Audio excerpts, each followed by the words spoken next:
Oke, selamat pagi buat kita semua Bapak Ibu, salam sejahtera buat kita.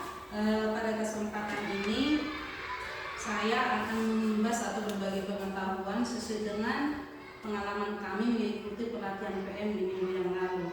Tapi sebelum kita mulai kegiatan kita pada hari ini, ada baiknya kita berdoa terlebih dahulu. Saya minta salah satu rekan saya untuk memimpin doa. Pak Emis, Pak Emis. Mari kita berdoa. Terima kasih Tuhan atas berkat yang Kau berikan kepada kami pada pagi hari ini. Tuhan, karena kami mulai aktivitas kami, karena Tuhan yang memberkati kami. Berikan kepada kami kebijaksanaan yang daripada Kau, kami dapat menerima, dapat berdiskusi dengan baik di malam ini, ya Tuhan. Dan itu saya akan berbuat, atas karena itu berkat yang Kau berikan kepada kami, yang berharap kami kenal. Amin. Oke, terima kasih buat rekan kerja saya. Baik Bapak Ibu, pada kesempatan ini saya akan memaparkan pengetahuan saya sewaktu saya mengikuti pelatihan PM di minggu yang lalu. Materi yang akan saya sampaikan pada kesempatan kali ini yaitu pembelajaran mendalam. Ada juga istilah mengenai pembelajaran mendalam itu adalah deep learning. Jadi apa kira-kira tujuan dari pembelajaran mendalam ini? Itu adalah menuju pendidikan bermutu untuk semua warga negara Indonesia. Oke, yang pertama, mari kita lihat apa itu pengertian dari pembelajaran mendalam atau definisinya. Bapak Ibu, definisi dari pembelajaran mendalam itu merupakan pendekatan yang memuliakan dengan menekankan pada penciptaan suasana belajar dan proses pengajaran yang berkesadaran, bermakna dan menggembirakan melalui apa? Yaitu melalui olah pikir, melalui olah hati, olah rasa dan olahraga secara holistik dan terpadu. Jadi itu definisi dari pembelajaran mendalam. Jadi nanti ada 3 di sini kata yang akan kita pahami, yaitu pembelajaran berkesadaran, kemudian bermakna, kemudian nanti setelah bermakna menggembirakan materi atau pembelajaran yang kita berikan. Nah, ini dia ada kata memuliakan tadi di sana.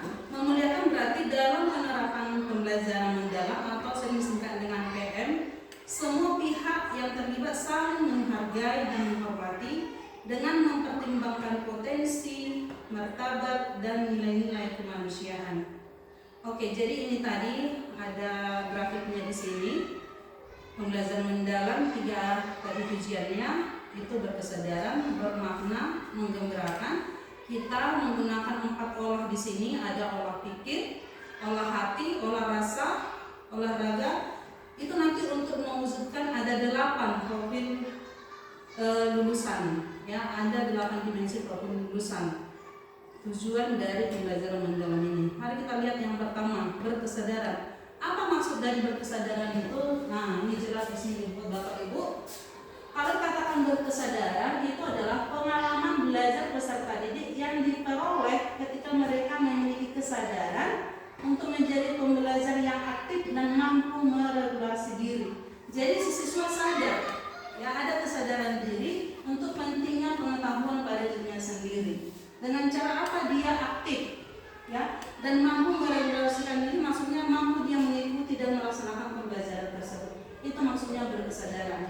Yang kedua, PM itu berarti pembelajaran itu bermakna, bukan hanya belajar saja. Ya, jadi pembelajaran itu harus ada maknanya, ada fungsinya. Bermakna maksudnya di sini peserta didik dapat merasakan manfaat dan relevansi dari hal-hal yang dipelajari dalam kehidupannya. Jadi bermakna pelajaran itu bukan hanya dipelajari sekolah saja, enggak. Ya, jadi ada maknanya, ada fungsi dari si siswa kita datang belajar ke sekolah. Kemudian yang ketiga, selain bermakna, si siswa merasa gembira atau merasa senang mengikuti kegiatan tersebut. Di saat hatinya sudah senang, berarti semua yang dikerjakan pasti baik. Berlebih jelasnya mari kita lihat, menggembirakan berarti pembelajaran yang menggembirakan merupakan suasana belajar yang positif, menyenangkan, menantang dan juga memotivasi. Itu maksudnya menggembirakan. Ya, ada suasana belajar yang positif, berarti punya nilai pengetahuan yang diikuti di sekolah. Itu dia bagian dari pembelajaran mendalam. Kemudian yang berikut tadi dibarengi dengan kata olah. Ada 4 kata olah. Yang pertama itu olah pikir. Apa itu olah pikir? Itu merupakan proses pendidikan yang berfokus pada pengasahan akal budi, kemampuan kognitif seperti kemampuan untuk memahami, menganalisa, memecahkan masalah. Berarti dia berpikir. Si siswa atau si anak kita berpikir untuk memahami pelajaran tersebut. Setelah dipahami, dianalisa, kemudian kalau ada masalah sampai bisa memecahkan masalah tersebut. Itu yang pertama, olah pikir. Yang kedua, si siswa atau murid kita menggunakan olah hati. Apa itu olah hati? Itu adalah proses pendidikan untuk mengasah kepekaan batin. Dia peka, gak hanya diam saja seperti yang ada itu murid kita datang ke sekolah hanya diam saja, gak peka dia terhadap materi atau pengetahuan yang disampaikan oleh gurunya. Jadi selain itu dia peka, kemudian dia membentuk budi pekerti, kemudian serta menanamkan nilai-nilai moral dan spiritual. Itu dia olah hati. Kemudian yang ketiga, olah rasa. Olah rasa itu sebagai proses pendidikan yang bertujuan untuk mengembangkan kepekaan estetika, empatika, dan kemampuan menghargai keindahan serta hubungan antar manusia. Jadi ada rasa empati. Rasa empati ini berarti dia menghargai gurunya. Gurunya sudah menerangkan, berarti ada rasa empatinya. Oh, malu jadi hukuman jadi al-barham mahmudah, kira-kira seperti itu. Kemudian selain yang 3 olah itu, ada juga olahraga. Olahraga berarti mengenai kesehatan. Penting juga itu kesehatan mendukung pengetahuan siswa. Jadi 4 olah inilah yang mendukung ketiga pembelajaran yang tadi. Pembelajaran mendalam. Tadi yang pertama ada apa, Ibu? Yaitu berkesadaran, siswa sadar akan pentingnya ilmu. Kemudian ilmu itu bermakna. Dan yang ketiga, menggembirakan atau memuaskan itu terhadap si siswa. Oke, sekarang kita lihat apa saja kerangka atau bagian-bagian dari pembelajaran mendalam tersebut. Di sini dia dibagi atas 4 bagian besar. Pembelajaran mendalam itu memiliki ada 4 bagian besar. Yang pertama nanti itu ada dimensi profil lulusan. Itu nanti ada 8. Kalau kita lihat grafiknya itu ini dia pembelajaran mendalam. Setelah ada pembelajaran mendalam itu dasarnya, itu pokoknya pada pembelajaran mendalam ini ada 8 dimensi profil lulusan. Inilah yang ke-8 itu. Kemudian selain dimensi profil lulusan ada prinsip dari pembelajaran itu. Yang mana itu? Ini dia ada 3. Ini tadi prinsipnya, berkesadaran, bermakna, dan menggembirakan. Inilah prinsip dari pembelajaran mendalam. Kemudian yang berikut ada pengalaman belajar. Pengalaman belajar itu juga ini dia. Ada 3. Mengaplikasi, merefleksi, dan memahami. Ada 3. Kemudian ada 4 kerangkanya. Kerangka dari pembelajaran mendalam itu nanti yang pertama ada praktis pedagogis, kemudian lingkungan pembelajaran, kemudian ada kemitraan pembelajaran, dan pemanfaatan digital. Jadi inilah tambahan kurikulum sekarang pada pembelajaran mendalam. Setidaknya keempat bagian ini harus kita lakukan pada kurikulum sekarang, Bapak Ibu. Jadi mari kita lihat satu persatu bagian dari pembelajaran mendalam tersebut. Yang pertama tadi ada 8 dimensi profil lulusan. Profil lulusan ini berarti yang harus kita tanamkan, yang harus kita laksanakan saat kita melakukan pembelajaran, Bapak Ibu. Yang manakah yang ke-8 itu? Yang pertama ada keimanan dan ketakwaan terhadap Tuhan Yang Maha Esa. Dalam arti apapun yang akan kita lakukan, apapun yang kita kerjakan, kita tidak boleh lepas dari Tuhan Yang Maha Esa, supaya apa yang kita kerjakan itu bermakna dan berfungsi dan juga bernilai positif. Jadi di sini katanya dari jelas Bapak Ibu, individu yang memiliki keyakinan teguh akan keberadaan Tuhan Yang Maha Esa dan menghayati serta mengamalkan nilai-nilai spiritual dalam kehidupan sehari-hari. Jadi itu yang utama, Bapak Ibu. Ketuhanan kita atau kita serahkan segala kegiatan kita kepada Tuhan. Itu yang pertama pada proses pembelajaran mendalam. Siap itu hubungan kita sama Tuhan. Yang kedua itu kewargaan. Artinya kita nggak boleh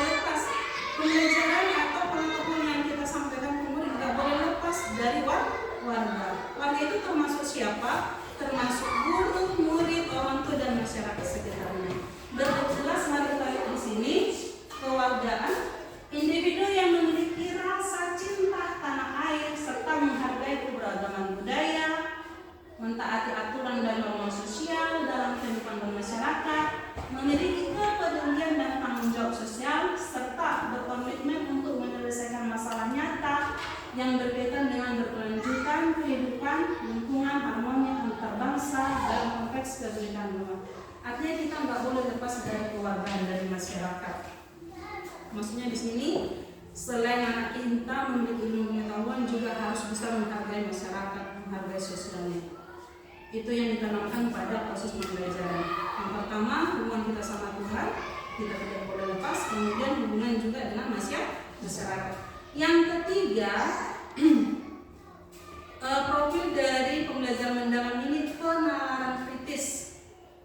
Kira-kira apa itu Bapak Ibu penalaran kritis? Itu adalah individu yang mampu berpikir secara logis, analitis, reflektif dalam memahami, kemudian mengevaluasi, serta memproses informasi untuk menyelesaikan masalah. Jadi ada penalaran kritis. Tidak boleh dibagi semuanya saja pengetahuannya, tapi dia mampu untuk menyelesaikan masalah. Misalnya si anak didik kita ada yang menjadi masalah, ini berbagai macam Bapak Ibu. Jadi itu tujuan dari pembelajaran mendalam. Si anak didik kita bisa memiliki penalaran yang kritis. Kemudian yang keempat, harus ada kreativitas. Artinya si anak harus aktif. Kreativitas maksudnya di sini berpikir secara inovatif, fleksibel dan orisinal dalam mengolah ide atau informasi untuk menciptakan solusi yang unik dan bermanfaat. Artinya di saat kita memberikan pengetahuan sama murid itu kreatif untuk mengembangkan pengetahuan yang dimiliki atau yang sudah didapat, ya, atau bisa juga memberikan ide. Yang kelima, adanya kolaborasi. Jadi di saat kita mengajar murid, bukan hanya yang tadi berkolaborasi, berarti ada kerjasama yang baik dengan teman. Itu maksudnya kolaborasi. Ya, jadi bukan egois sifat murid kita. Artinya di saat pembelajaran mendalam kita mengajarkan sama anak didik supaya bisa bekerja sama atau berkolaborasi. Yang keenam, kemandirian. Artinya anak didik kita usahakan supaya mandiri, individu yang mampu bertanggung jawab atas proses dan hasil belajarnya sendiri dengan menunjukkan kemampuan untuk mengambil inisiatif, mengatasi hambatan, dan menyelesaikan tugas secara tepat tanpa bergantung pada orang lain. Artinya tujuan dari pembelajaran mendalam ini harus mampu menanamkan kepada siswa supaya bisa mandiri. Mandiri maksudnya tadi di sini bisa mampu sendiri menganalisa atau melakukan pekerjaan tanpa bantuan orang lain. Tak kalau sudah bergantung orang tua, punya keluarga asing. Itu tujuan yang keenam. Yang berikut, kesehatan. Artinya di saat murid kita datang ke sekolah ini, kita juga menanamkan kesehatan. Kemudian yang terakhir ada komunikasi. Komunikasi ini juga penting. Seringkali murid kita datang ke sekolah ini hanya begitu saja, kurang melakukan komunikasi. Padahal komunikasi ini sangat dibutuhkan untuk perkembangan si anak.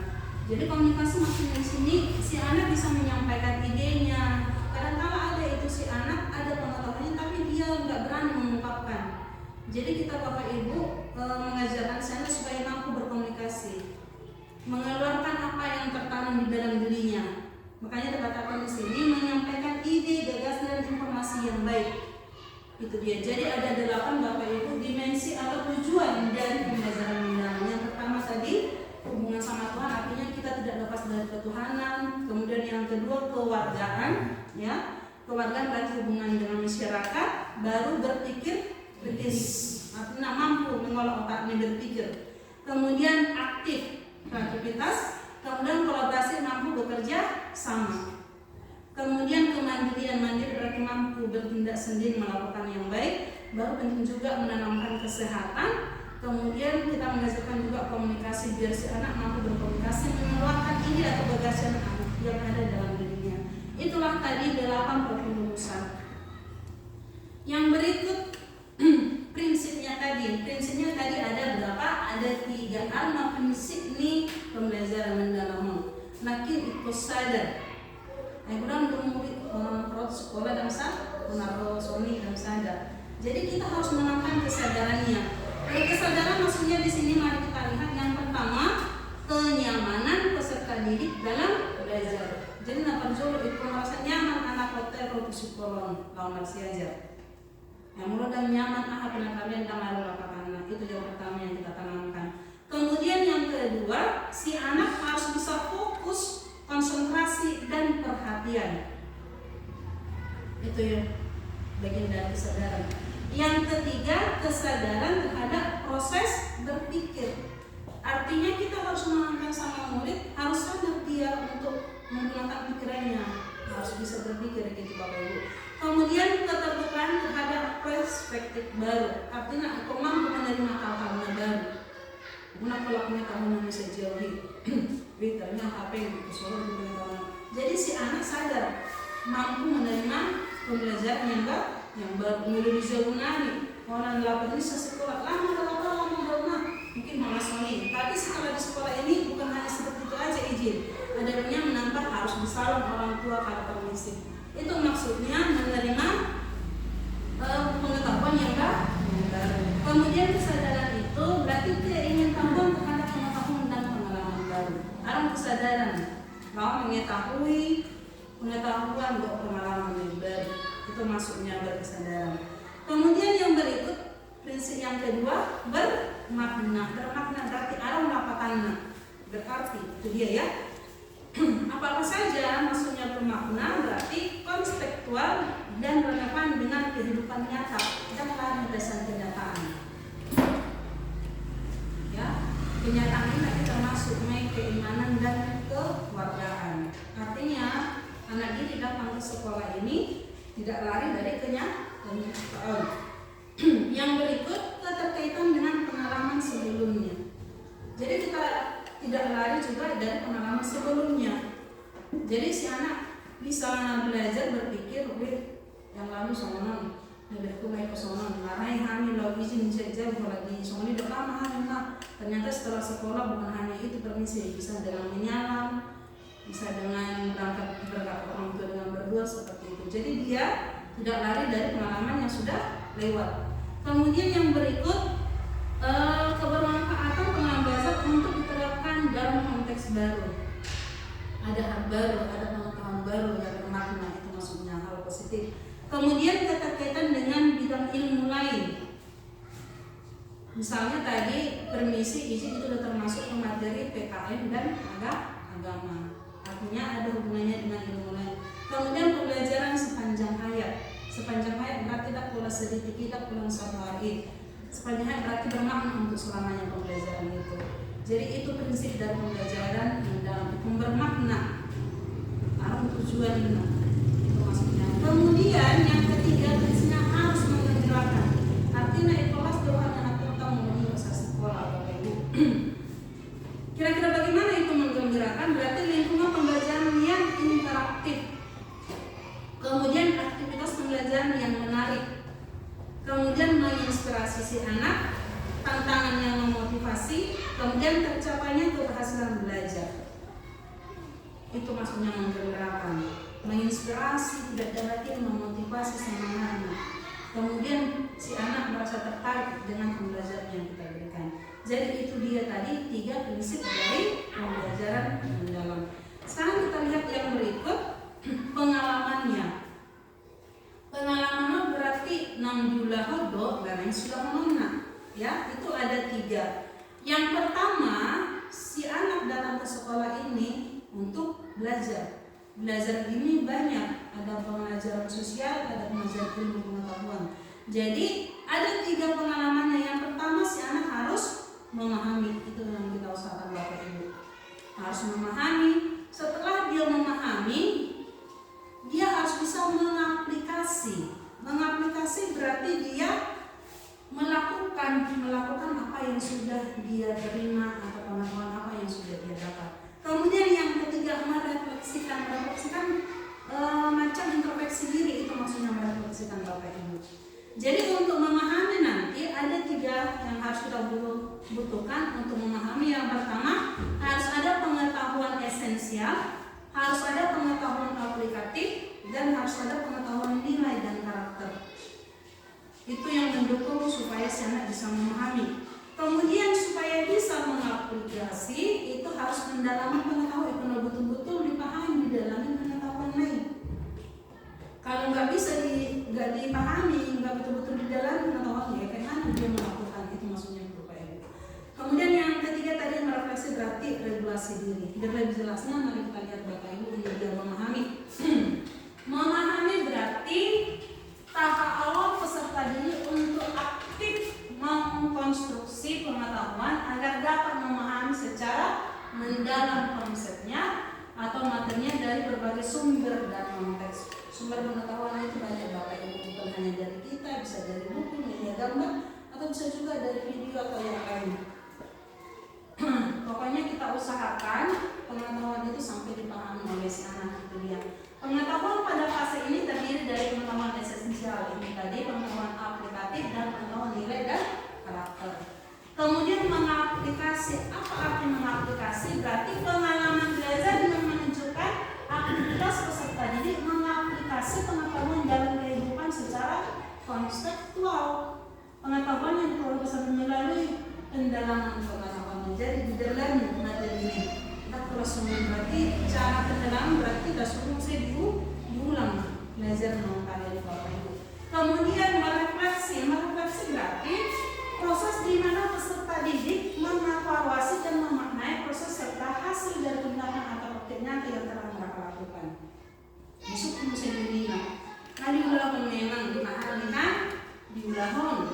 Lalu refleksi dulu besok ini diulang kekurangan, ini kelebihan. Ulang nggak kan. Melepas berarti selama itu masuknya Bapak Ibu merefleksi. Ya, jadi di sini tahap refleksi melibatkan regulasi diri sebagai kemampuan individu untuk mengelola proses belajarnya secara mandiri. Kemudian meliputi perencanaan, pelaksanaan, pengawasan dan evaluasi terhadap cara belajar mereka. Jadi termasuk lain refleksi diri seorang siswa Bapak Ibu. Itu pengalaman belajar. Kemudian tadi kan di memahami ada 3 pengetahuan yang kita butuhkan. Ada pengetahuan esensial, ada pengetahuan aplikatif, dan ada pengetahuan nilai dan karakter. Pengetahuan sosial esensial apa itu? Mari kita lihat. Pengetahuan dasar yang fundamental dalam suatu bidang atau disiplin ilmu yang harus dipahami dan dikuasai untuk membangun pemahaman yang lebih kompleks dan dapat diterapkan dalam berbagai konteks. Contoh anak-anak mengenai belajar bahasa. Mulai di belajar bahasa, anak perlu sih kosakata, tata bahasa dasar, pengetahuan wacana, dan 4 keterampilan berbahasa. Jadi misalnya materinya mengenai bahasa, pengetahuan esensial itu berarti setidaknya harus dia kuasai kosakata apa itu, tata bahasa dasar apa itu, kemudian pengetahuan wacana dan 4 keterampilan berbahasa. Itu contoh dari pengetahuan esensial. Berarti dia di sini yang harus dipahami dan dikuasai untuk membangun pemahaman yang lebih kompleks. Asal boleh dikuasai contohnya mengenai perkalian, berarti kodetsujo mengenai penjumlahan, kira-kira seperti itu. Itu maksudnya pengetahuan esensial. Kemudian yang berikut pengetahuan aplikatif. Apa itu pengetahuan aplikatif? Pengetahuan yang berfokus pada penerapan konsep, teori atau keterampilan dalam situasi nyata. Ya, contohnya tadi Bapak Ibu materi kita mengenai perkalian. Sebelum ke perkalian setidaknya si anak sudah harus tahu mengenai penjumlahan. Ya, pengetahuan aplikatif maksudnya setelah diketahui perkalian berarti dia bisa menerapkan dalam kehidupan nyata. Honas merupakan penakil 5, ada honas 2000, berarti dia bisa mengaplikasikan langsung. Berarti 5 kali 2000, berarti nama HP masuk 2000, kira-kira seperti itu Bapak Ibu. Pengetahuan aplikatif artinya pengetahuan yang didapat di sekolah bisa dilakukan dalam kehidupan nyata. Kemudian yang ketiga pengetahuan nilai dan karakter. Artinya kita nggak boleh lepas dari karakter Bapak Ibu. Si murid memiliki pengetahuan juga harus memiliki karakter. Jadi untuk bisa memahami yang ketiga ini harus kita tanamkan kepada si siswa. pemahaman esensialnya, pengetahuan aplikatif, lalu pengetahuan nilai dan karakter.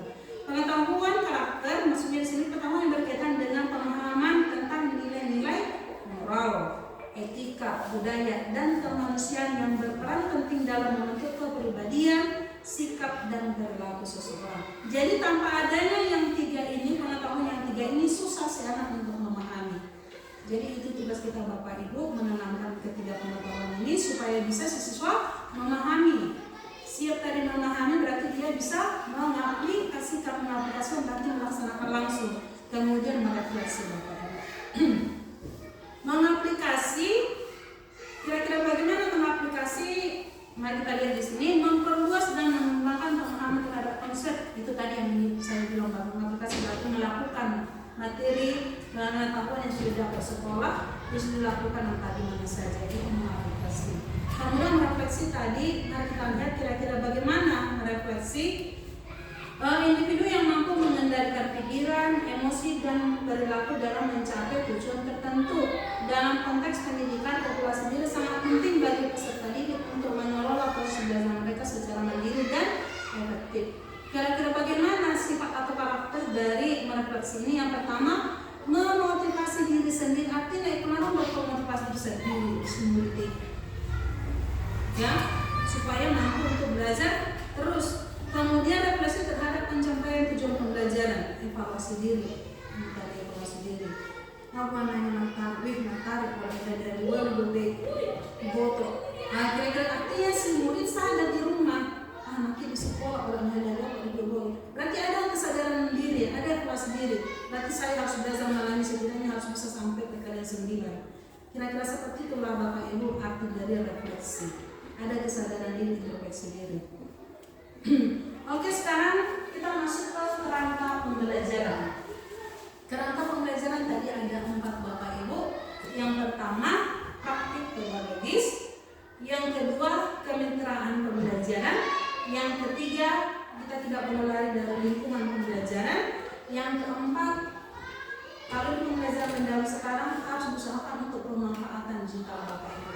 Berarti kita harus mengikuti IT, perkembangan zaman, nggak boleh kita gatik namanya, ya. Jadi ada Bapak Ibu 4 kerangka pembelajaran. Yang pertama, praktik pedagogis. Kira-kira apa ini praktik pedagogis? Itu adalah strategi mengajar yang dipilih guru untuk mencapai tujuan belajar dalam mencapai dimensi profil lulusan yang tadi. Kan ada 8 Bapak Ibu profilnya itu. Berarti pedagogi itu harus kita mampu mencapai tujuan profil yang tadi, yang ke-8 tadi. Itu maksudnya praktik pedagogis. Ada tujuan berarti menuju sebuah dimensi ini. Untuk menunjukkan pembelajaran mendalam, guru berfokus pada pengalaman belajar peserta didik yang autentik, mengutamakan praktik nyata, mendorong keterampilan berpikir tingkat tinggi, dan kolaborasi. Kolaborasi tadi ada kerjasama untuk praktik pedagogis. Kemudian kemitraan pembelajaran. Kemitraan pembelajaran berarti ada kerjasama dengan yang lain. Kemitraan pembelajaran membentuk hubungan yang dinamis antara guru, peserta didik, orang tua, komunitas, dan mitra profesional. Pendekatan ini memindahkan kontrol pembelajaran dari guru saja menjadi kolaborasi bersama. Artinya pengetahuan Natalia sudah boleh dilihat. Ada juga hubungannya dengan yang lain, termasuk tadi ke orang tua, komunitas, berarti kita sudah masuk itu masyarakat. Ada juga mitra yang profesional. Mitra yang artinya kita menemui seseorang yang betul-betul berprofesional tentang materi yang sudah kita berikan. Contohnya, materi kita mengenai perikanan. Ada baiknya kalau di sekolah ini kita belajar mengenai perikanan, tentunya hanya sebatas materi saja. Jadi bisa kita menjumpai misalnya peternak ikan, bagaimana mengelola ikan supaya berkembang dengan baik, kayak seperti itu Bapak Ibu kemitraan pembelajaran. Artinya kita menentukan bukan hanya yang di sekolah, bisa juga dari masyarakat sekitar. Kemudian yang ketiga, kerangka pembelajaran kita nggak boleh lari dari lingkungan pembelajaran. Lingkungan pembelajaran Bapak Ibu itu bukan hanya di sekolah, tapi bisa juga di luar sekolah. Mari kita lihat lebih jelasnya. Lingkungan pembelajaran menekankan integrasi antara ruang fisik, ruang virtual, dan wilayah belajar untuk mendukung pembelajaran mendalam. Ruang fisik dan virtual dirancang fleksibel sebagai tempat yang mendorong kolaborasi, refleksi, dan eksplorasi dan berbagai ide sehingga dapat mengakomodasi berbagai gaya belajar peserta didik dengan optimal. Ya, jadi di sini ada ruang tertentu tentunya itu ruang kelas, Bapak Ibu. Ruang virtual berarti di luar kelas juga bisa, atau bisa juga kita bawa mereka ke lapangan. Macam tadi mengenai perikanan, ada ini kita bawa langsung ke kolam ikan. Ya, kita bawa langsung ke kolam ikan, mereka nyata. Artinya pembelajaran tidak boleh lari dari buku. Kemudian yang keempat, supaya tercapai semua tadi tujuan kita, adanya penggunaan atau pemanfaatan digital.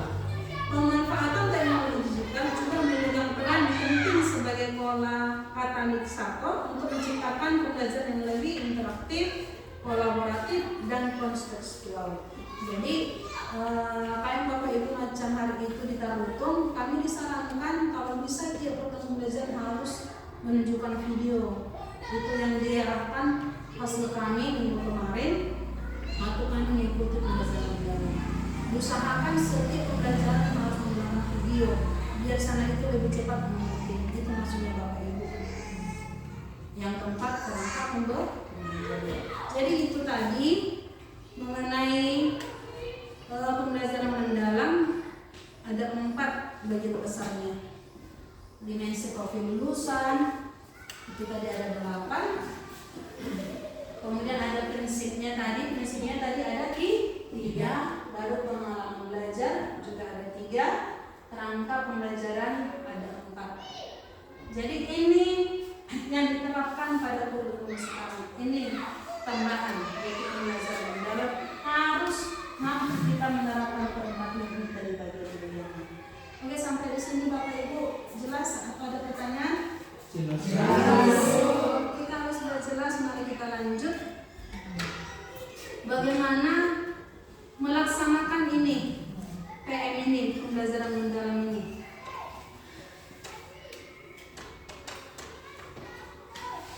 Jadi di sini Bapak Ibu ada transformasi atau pergeseran dari pembelajaran.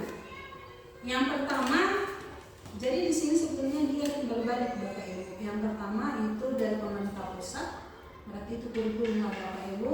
Dari pemerintah pusat turun itu ke pemerintah daerah, kemudian ke kepala sekolah, kemudian dari guru. Kemudian sebaliknya juga seperti itu Bapak, apa yang sudah kita lakukan di bawah ini dari guru kembali juga ke kepala sekolah, kemudian ke pemerintah daerah, kemudian ke pemerintah pusat. Namun tadi kan kita di sini sebagai guru apa transformasi kita sebagai guru dalam proses sistem PM ini? Jadi yang pertama, guru harus sebagai aktivator supaya mencapai tadi tujuan dari pembelajaran mendalam itu. Tadi ada 4 bagian kan Bapak Ibu, supaya tercapai itu yang keempat tadi, dimensinya, apanya tadi, kerangkanya, kemudian definisinya. Yang pertama, guru harus sebagai aktivator. Kemudian yang kedua, guru harus sebagai kolaborator. Kemudian yang ketiga, guru harus sebagai pengembang budaya belajar. Nanti kita lihat satu persatu. Yang pertama, supaya tercapai dari tujuan dari PM itu, ini guru sebagai aktivator. Maksudnya apa Bapak Ibu? Guru menstimulasi peserta didik untuk mencapai tujuan pembelajaran dan kriteria kesuksesan pembelajaran dengan berbagai strategi serta memberikan umpan balik untuk menstimulasi setiap level pencapaian yang lebih tinggi. Berarti kita aktivator, aktif kita asal terbawa nanti pengetahuan lebih tinggi lagi. Jadi karena setiap hari maksudnya sembako tiap hari ada tambahan di sana. Kemudian guru juga berperan sebagai kolaborator. Kolaborator di sini maksudnya guru membangun kolaboratif inklusif dengan peserta didik, rekan sejawat, keluarga, masyarakat, dan mitra profesi dan pendidikan dalam penuturan lainnya dalam mengembangkan dan berbagai pengalaman nyata dalam penerapan PM. Artinya di sini komunikasi kita dengan guru, laporatorium guru, atau murid, laporatorium murid, bisa mengenal kita berkomunikasi itu harusnya kolaborator Bapak Ibu. Mana asal tercapai tujuan ini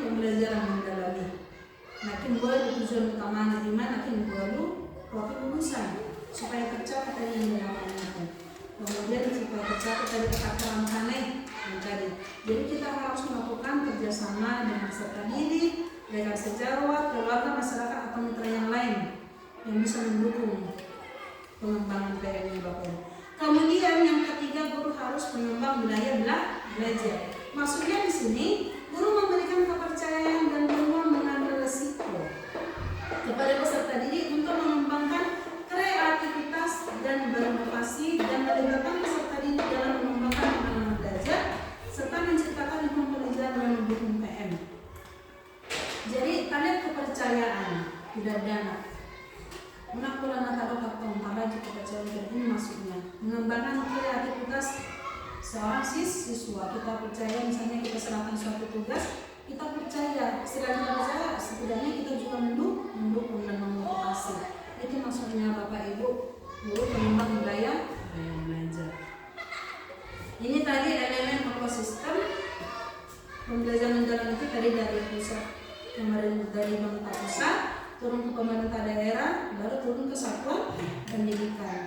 Jadi yang menjalankan kurikulum ini di bawah yaitu guru dan siswa. Menggunakan apa? Menggunakan kurikulum, pembelajaran dan asesmen. Yang mendukung ini semua tidak lari dari keluarga, masyarakat, kemudian teknologi digital, media, mitra profesi atau didikan berarti yang berperan mengetahui atau mengetahui dalam bidang pendidikan. Itu maksudnya Bapak Ibu. Jadi sekarang mari kita lihat mengimplementasi berarti contoh ini ya Bapak Ibu, saya akan memberikan kira-kira gambaran bagaimana melaksanakan pembelajaran mendalam itu. Nah, jadi supaya kita bisa melakukan pembelajaran tadi tercapai semua tujuannya tadi, yang pertama tentunya kita harus melakukan perencanaan. Setelah kita rencanakan, berarti kita laksanakan. Setelah kita laksanakan, kita membuat asesmen berarti ke penilaian Bapak Ibu. Perencanaan, jadi kita buat dulu. Kalau di sekolah berarti perencanaan termasuk itu pembuatan RPP. Perencanaan PM melalui refleksi guru terhadap diri sendiri, karakteristik peserta didik, materi pelajaran dan sumber daya dan mitra pembelajaran. Cuman Bapak Ibu bedanya sekarang kalau dulu dikatakan dia RPP, kalau sekarang Bapak Ibu dikatakan jadi RPM, rencana pembelajaran mendalam. Itu bedanya. Sebetulnya sama, hanya namanya saja berbeda. Dulu katanya RPP, sekarang sudah RPM. Jadi perencanaan yang pertama, kemudian yang kedua pelaksanaan, dan yang ketiga asesmen. Oke, di perencanaan apa saja yang kita buat Bapak Ibu? Yang pertama itu identifikasi. Jadi kita harus mengidentifikasi pengetahuan apa yang akan kita sampaikan kepada peserta didik. Mengidentifikasi apa maksudnya mengidentifikasi? Yang pertama mengidentifikasi kesiapan peserta didik. Artinya sebelum talian, sebelum susun RPK, talian mengatur kesiapan peserta didik. Contohnya, murid kita masih SD, nggak mungkinlah kita terang misalnya mengenai mesin, ya, langsung menggunakan alat rakit mesin.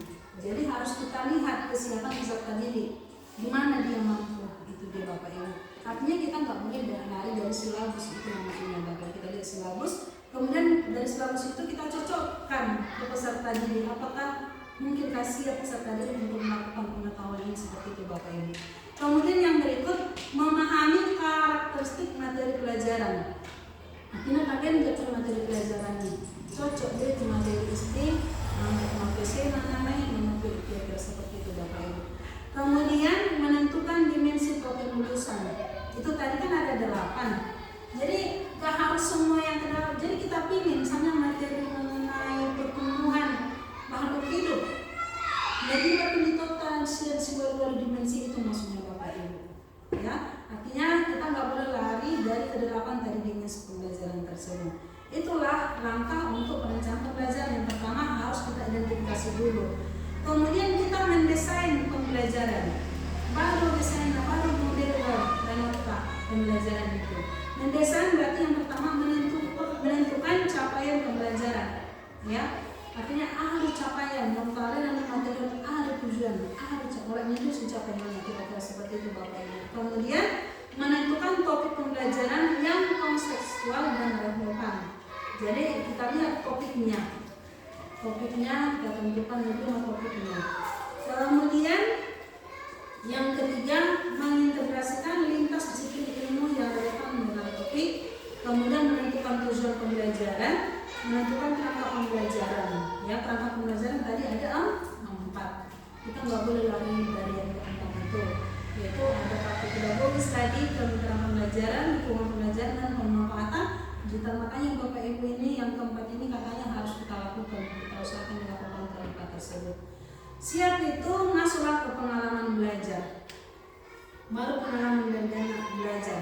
Jadi supaya tercapai pengalaman belajar, yang pertama merancang pembelajaran dengan prinsip berkesadaran. Itu tadi harus ada kesadaran, kemudian bermakna dan menggembirakan. Kemudian merancang tahapan pembelajaran dengan langkah-langkah kegiatan awal, inti dan penutup. Kemudian mendeskripsikan pengalaman belajar supaya bisa memahami, supaya bisa mengaplikasikan dan refleksi. Masuk kita ke yang terakhir itu harus ada asesmen. Asesmen itu ada 3 jenis, ada itu di awal, ada itu di proses, dan ada di akhir. Jadi kira-kira seperti ini nanti bentuk RPP yang kita buat Bapak Ibu. Harus ada ini yang keempat ini. Yang pertama kita mengidentifikasi pengenalan saya tadi, mengidentifikasi berarti tabel untuk kesiapan peserta didik. Harus ada yang 4 ini Bapak Ibu dalam aktivitas kita tadi. Kemudian desainnya termasuk perangkatnya.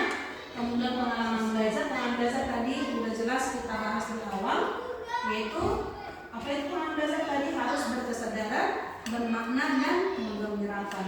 Kemudian ada asesmen berarti penilaian. Ini harus kita usahakan Bapak Ibu ada pada RPP kita. Ini dia contoh. Ini hanya contoh ya Bapak Ibu, mudah-mudahan bisa kita lakukan. Identifikasi tadi peserta didik, nanti tentunya namun melakukan pembelajaran yang adalah peserta didik itu dia. Peserta didik berarti identifikasi kesiapan peserta didik sebelum belajar. Kemudian seperti pengetahuan awalnya, minatnya, latar belakang, dan tentang belajar serta aspek lainnya. Kemudian sudah ada murid dengan guru, tentunya ada materi pelajaran. Kita buatlah apa materi yang akan kita ajarkan sama si murid. Kemudian tadi saya bilang kita nggak boleh lari dari dimensi profil lulusan. Tadi kan ada 8. Jadi Bapak Ibu kita pilih lah ini. Media mana cocok contohnya kalau matematika, ya media mana cocok materi tes sesuai dengan materi yang kita buat itulah Bapak Ibu. Kita cek di sini. Untuk naik perlu sunari, naik kreativitas, kolaborasi kemandirian ya. Jadi tergantung materi yang kita sampaikan, kita cek nanti atau semuanya kayak itu dibutuhkan ke materi itu, atau hanya 2, 3 atau pokoknya harus ada lah ini Bapak. Kita nggak boleh lari dari ini. Karena itu tujuan dari pembelajaran mendalam. Harus ada yang di belakang ini. Baru desain pembelajaran berarti apa capaian? Harus sampai mana? Kan ada batas Bapak Ibu. Sampai mana yang harus kita misalnya materi kelas 2 SD. Sampai mana nggak mungkin lah kelas 2 atau kelas 1 harus langsung kita paksa hari ini harus lancar perkalian, sehingga nggak mungkin. Jadi ada capaiannya. Misalnya satu hari ini setidaknya anak-anak bisa menjumlahkan sampai 20 kira-kira seperti itu. Ada capaian pembelajaran. Kemudian ada lintas disiplin ilmu. Artinya kan kita udah tujuan capaian itu gue satu berarti kita disiplin melakukan itu. Bagaimana caranya supaya tercapai misalnya kelas 1 melakukan penjumlahan sampai penjumlahan puluhan. Disiplin kita melakukan target kita. Kemudian tujuan pembelajaran. Jadi sebetulnya tujuan pembelajaran hampir sama itu dengan capaian pembelajaran Bapak Ibu. Tujuan pembelajaran merupakan pernyataan yang merumuskan kompetensi yang dapat dicapai. Makanya di sini capaian harus dapat dicapai itu tujuan pembelajaran. Hampir sama seperti ini Bapak Ibu. Kemudian topik pembelajaran. Apa topik? Misalnya tadi di kelas 1 materinya mengenai angka. Topiknya berarti menghitung menjumlahkan sampai puluhan dari topiknya. Baru praktik pedagogisnya. Praktik pedagogisnya contoh di sini model, strategi atau metode yang ditentukan oleh guru untuk mencapai tujuan belajar dalam mencapai dimensi profil lulusan. Dimensinya tadi ada supaya tercapai ke 8 itu. Contohnya pembelajaran berbasis masalah. Berbasis masalah berarti kalian masalah. Kalian masalah kita berbeda. Masalah di sini supaya anak berpikir kritis. Misalnya ada permen di sini 5, ada permen di sana 8. 5 tambah 8 kan hasilnya 20-an Bapak Ibu. Jadi itu contohnya ini berbasis masalah. Atau tuh bisa juga kita pilih lain Bapak Ibu, bukan harus semuanya ini. Atau bisa juga berbasis proyek. Proyek itu berarti anak melakukan proyeknya. Ya, macam tadi kan kita sendiri yang menentukan semua permen, di sini berapa permen, berapa semua. Itu kalau berbasis masalah, anak-anak bekerja sendiri begitu. Kalau berbasis proyek, berarti si anak yang menentukan alatnya sendiri. Berbasis proyek contohnya, kita menentukan bahan juga. Ini tata global di sini. Artinya jangan batu yang besar, jangan batu yang kecil. Itu proyek. Berarti si anak bekerja ada proyeknya, ada hasil yang dia lakukan. Kemudian bisa juga pembelajaran empirik, kontekstual dan sebagainya. Ini bebas Bapak Ibu, tergantung materi yang kita buat. Kemudian kemitraan pembelajaran tadi banyak, bisa antar siswa, bisa ke guru atau ke misalnya tadi untuk penjumlahan di kelas 1, kemudian berarti dengan teman sendiri. Oh mengelungi 5 batu, baru dah mengelungi baru nageleng, baru terjumlah masuk seperti itu. Ada kerjasama. Berarti yang dimaksud di situ adalah kemitraan dengan teman sendiri. Kemudian lingkungan pembelajaran. Manakin Bapak Ibu, kita nggak boleh lari dari lingkungan pembelajaran. Lingkungan berarti kita gunakan lingkungan kita. Lingkungan termasuk tadi itu jalan dan dibagi dari jalan seperti itu Bapak Ibu. Kemudian pemanfaatan digital. Pemanfaatan digital berarti bisa menggunakan video. Video itu masuk. Itulah desain pembelajaran. Kemudian pengalaman belajar. Pengalaman belajar berarti saat kita melakukan pembelajaran tersebut. Ada itu di awal, ada itu di inti, dan ada itu di inti. Kalau di awal tentunya sudah pembukaan ya Bapak Ibu ya, pembukaan. Kemudian di inti itu proses pembelajaran, menerapkan materi yang sudah kita rancangkan sebelumnya. Kemudian di penutup. Saya rasa kalau ini sudah biasa kita lakukan Bapak Ibu. Tapi ingat Bapak Ibu harus tercapai tadi yang 8 itu di sini. Baru masuk ke asesmen. Asesmen itu adalah penilaian. Penilaian itu bisa itu kita lakukan di awal, bisa itu di proses, dan bisa itu di akhir. Kalau di awal, ya misalnya kita menggunakan misalnya gini. Tadi topiknya mengenai penjumlahan sampai puluhan. Kita tanya anak-anak dulu udah sampai mana? Isi mau foto, foto sampai puluhan. Nah, itu termasuk asesmen di awal, mengetahui pengetahuan awal sebelum kita terangkan. Kemudian diproses itu berarti setelah kita menerangkan materi kita tanya. Sebenarnya kalau di akhir itu termasuk dengan ujian. Itu dia asesmen di awal. Pelaksanaan itu tadi kan yang saya terangkan itu perencanaannya RPP-nya itu Bapak Ibu. Jadi pelaksanaan pembelajaran kira-kira bagaimana? Yang pertama, menyampaikan materi sesuai dengan tahapan berpikir peserta didik. Makanya tadi kita nggak boleh lari dari kesiapan peserta didik. Tahapan berpikirnya seperti itu Bapak Ibu. Untuk mendukung pencapaian kedalaman pemahaman konsep peserta didik. Setelah itu kita lihat tahapan, masuk kita yang kedua modelnya. Model apa yang kita gunakan? Tanya jawab dong, di lapangan dong, berbasis masalah itu semakin ini Bapak Ibu. Tapi kita nggak boleh lari. Dapat digunakan dengan proses pembelajaran harus berkesadaran, harus bermakna, dan juga harus menggembirakan. Kemudian penerapan pembelajaran bermakna dengan pemanfaatan lingkungan belajar. Kita gunakan lingkungan belajar itu maksudnya pembelajaran dalam ini. Kemudian proses pembelajaran ada kan berkesadaran, bermakna, dan menggunakan dapat berada dalam beberapa kegiatan pembelajaran, tidak harus berurutan atau simultan. Dan aku boleh terlatih diadu itu maksudnya Bapak Ibu. Kemudian pengalaman belajar itulah situasi kita saat melakukan pembelajaran. Kemudian sintak itu langkah-langkah pembelajaran. Langkah-langkah pembelajaran itulah yang tadi. Yang pertama harus ada perencanaan, lalu kita laksanakan, lalu melakukan asesmen. Kemudian pengalaman belajar memahami, mengaplikasi, dan merefleksi dilakukan dalam beberapa langkah pembelajaran yang pelaksananya disesuaikan dengan konteks dan kondisi pembelajaran. Yang berikut pengalaman belajar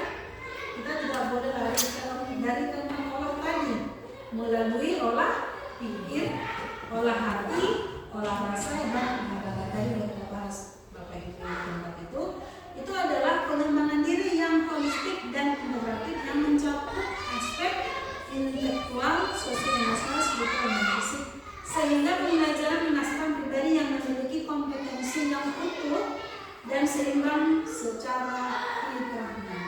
Ya. Kemudian yang berikut, topik pembelajaran berkaitan dengan lintas ilmu. Artinya itu sesuai dengan materi pelajaran atau bidang studinya. Yang berikut, penerapan pembelajaran mendalam disesuaikan dengan karakteristik masing-masing mata pelajaran.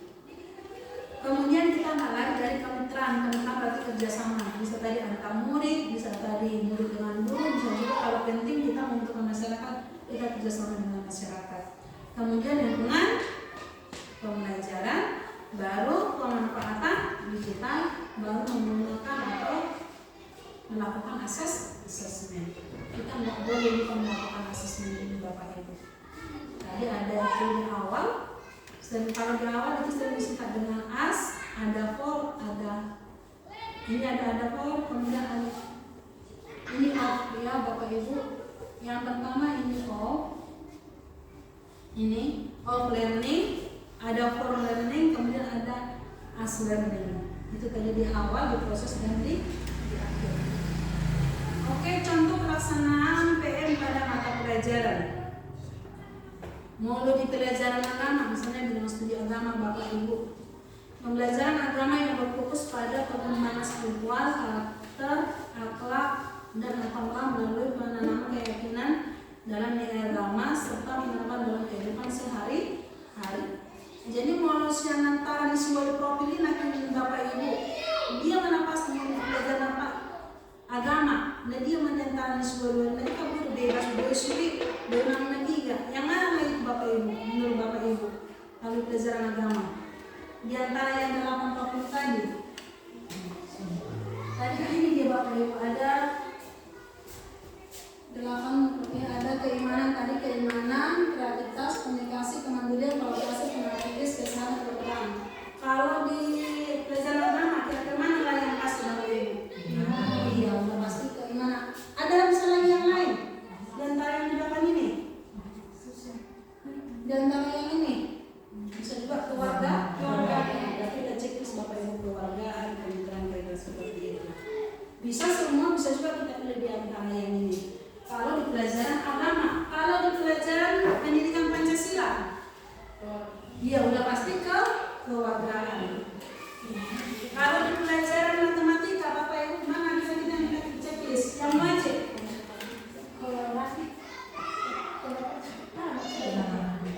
Iya, penamaran kritis. Di matematika wajib saya rasa itu. Ini, kalau adalah dari baru bisa juga untuk apa yang lain. Kalau teman-teman bisa juga kemandirian berarti menyelesaikan soal sendiri, bisa juga apa kolaborasi, bisa kelompok itu. Kalau di pelajaran matematika, kalau di pelajaran bahasa, mana yang wajib kita cek Bapak Ibu? Komunikasi itu wajib, baru bisa juga ditambah dengan yang lain. Kalau di pelajaran IPA, mana yang wajib di sini? Pelajaran IPA. Penanaman kritis wajib ya Bapak Ibu ya. Kolaborasi bisa tambahan, kreativitas bisa juga tambahan. Kalau di pelajaran ilmu sosial udah pasti kewargaan, udah pasti kewargaan. Oke, kira-kira seperti itu Bapak penggunaan dimensi ini. Jadi itu saya ulang lagi, bisa semuanya kita lakukan di materi kita, bisa juga entah beberapa. Tapi nggak boleh nggak ada wajib, karena itu tujuan dari PPM Bapak Ibu. Contoh pelaksanaan pembelajaran mendalam tadi kan harus mampu memahami, mengaplikasi dan merefleksikan ya. Memahami. Bagaimana supaya bisa dipahami? Berarti harus ada kesadaran. Itu yang pertama, harus baru ada tujuan, harus bermakna. Itu dia. Asal tercapai makin kata memahami berarti kesadaran tersendiri. Aku sebenarnya aku belajar di dalam aku boto, natal ada hari-hari obat aku boto, sebenarnya aku boto hari-hari baru paruhan. Tidak ada kesadaran diri. Baru harus bermakna. Bermakna berarti tercapai tujuannya. Nah kita tujuan belajar jadi aku besok hari-hari baru kira-kira seperti itu Bapak Ibu. Kemudian mengaplikasi berarti juga harus menggunakan bermakna dan mengaplikasi berarti melakukan langsung. Itu Bapak Ibu. Ya. Kemudian mengaplikasi bisa juga menarik kesimpulan, bisa juga berkomunikasi. Baru merefleksi tadi bisa dikatakan ini evaluasi di diri. Ya. Jadi di merefleksi harus ada juga kata kesadaran di situ kesadaran. Berarti saya dari lebih orang itu lopek itu dia dan juga harus bermakna. Oke, ini tadi udah kita bahas identifikasi peserta didik, berarti kesiapan peserta didik di Bapak Ibu, identifikasi dari pelajaran. Ini tadi dimensi yang saya bilang, dimensi kelulusan sesuai dengan materi yang kita buat, mana yang kita pilih. Gak harus semuanya ya Bapak Ibu ya. Kemudian capaian pembelajaran, topik pembelajaran, tujuan pembelajaran, ini bagian-bagian dari pilih Bapak Ibu. Atau sekarang dikatakan jadi RPM Bapak Ibu ya. Lalu 10 ini tujuan pembelajaran kita buat praktik pedagogisnya, muter pembelajaran, lingkungan pembelajaran apa yang kita gunakan, lingkungan baru pemanfaatan digital, baru masuklah ke langkah-langkah pembelajaran. Langkah-langkah itu kan ada di awal, ada di pertengahan, di proses, ada di penutupan. Baru kita masuk mengaplikasi berarti langsung melaksanakan. Di penutupan berarti harus ada kesadaran. Intinya harus bermakna dan menggerakkan.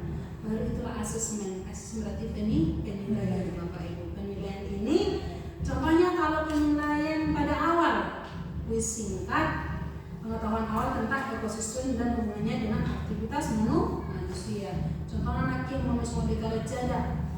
Topik yang mau kita sampaikan misalnya penjumlahan sampai puluhan. Kita tes dulu.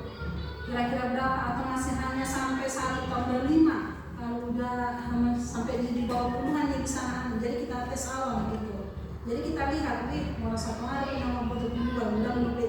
Jadi kita bisa ya dari tes awal. Kemudian di asesmen pada proses. Asesmen pada proses itu kita kasih soal, kemudian kita tanya langsung seperti itu Bapak. Baru asesmen pada akhir termasuk ujian ini ujian semakin ujian kenaikan kelas. Nah, jadi inilah contoh implementasi dalam pembelajaran mendalam pada SD. Ini contoh Bapak Ibu di SD. Pendekatan PM atau kita mengaplikasikan PM yang sudah kita bahas tadi dalam SD dapat mengembangkan pemahaman konsep secara kritis. Kita usahakan si anak kritis, kreatif, analitis, dan aplikatif serta menyelesaikan permasalahan. Jadi ini contoh gambar yang saya buat Bapak Ibu. Ini contoh pada SD.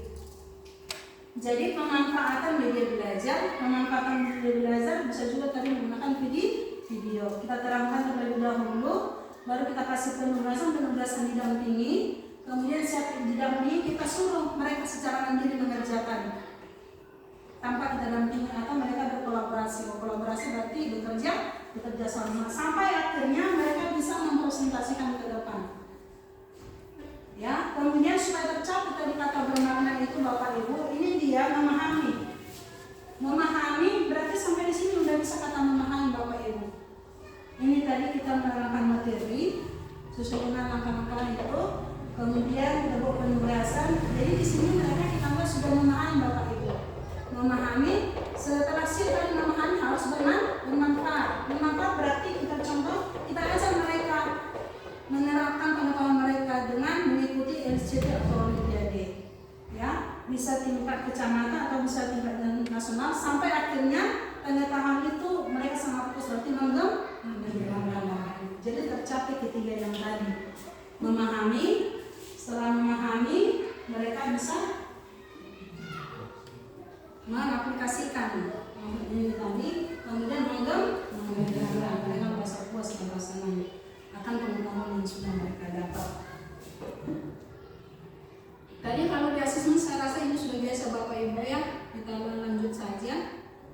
Jadi sebagai penutup Bapak Ibu dari materi atau dari pembahasan yang sudah kita lakukan tadi. Jadi pembelajaran mendalam tadi tujuan utamanya menuju pendidikan bermutu untuk semuanya. Yang pertama, memuliakan setiap individu. Ini tujuan IPM Bapak Ibu. Memuliakan setiap individu, yaitu menghargai keunikan, potensi, dan pengalaman belajar peserta didik dengan menciptakan lingkungan yang inklusif dan mendukung pertumbuhan. Ini tujuan IPM Bapak Ibu yang pertama. Yang kedua, adanya transformasi pembelajaran. Tadi sudah kita lihat transformasi pembelajaran dari pusat ke daerah, sehingga daerah atau sekolah dari guru kembali lagi juga dari guru kepala sekolah daerah baru masuk ke pusat. Kemudian kita nggak boleh lari dari pendekatan holistik yang menggunakan 4 olah tadi, yaitu olah pikir, olah hati, olah rasa, dan olah raga. Kemudian kita juga harus menggunakan kolaborasi berarti komunikasi ya. Keberhasilan belajar mendalam memerlukan sinergi antara guru, peserta didik, orang tua, masyarakat, dan Kementerian Pendidikan. Kolaborasi berarti adanya komunikasi. Kemudian pendidikan masa depan. Ini tujuan pembelajaran mendalam. Ya, artinya pendidikan itu mengarah untuk masa depan yang lebih baik. Memanfaatkan supaya tercapai itu, berarti kita harus memanfaatkan teknologi digital untuk menciptakan pembelajaran yang lebih interaktif dan fleksibel, serta menyiapkan generasi unggul dan berkarakter. Jadi sampai di situ Bapak Ibu, kira-kira begitulah pengetahuan yang kami dapat pada pelatihan kami ini. Oke, sekian dan terima kasih. Supaya kita tutup kegiatan kita pada hari ini, saya minta satu orang rekan kerja saya untuk memimpin dua penutup. Bapak Panjaitan.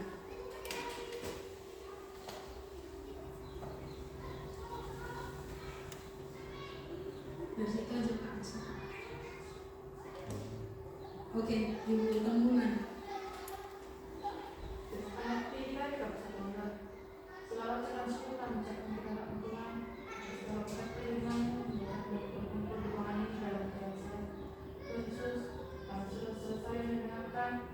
Penyampaian materi yang diberikan oleh Ibu